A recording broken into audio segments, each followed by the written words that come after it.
we were concerned a little bit with supplier adoption, but we had a target supplier base of a small number for our business. And some of those are really not up for change and us changing the way that we do business. And so what we found was that because SourceDay maintains the user IDs and the authorities of the portal, they'll actually do the training with the suppliers and phone calls and all of that, take care of all the tech support, that it really wasn't a big deal.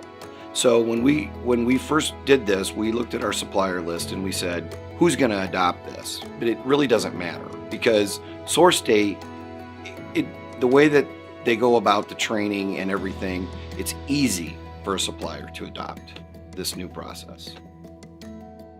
We weren't sure how our vendors would react. We sent out a letter and told them that we were adopting this as a solution and what our expectations were, and that they would be contacted by SourceDay. We are probably 90% adopted. We're currently working on China vendors. They're a little bit different, although SourceDay does work with foreign vendors frequently now.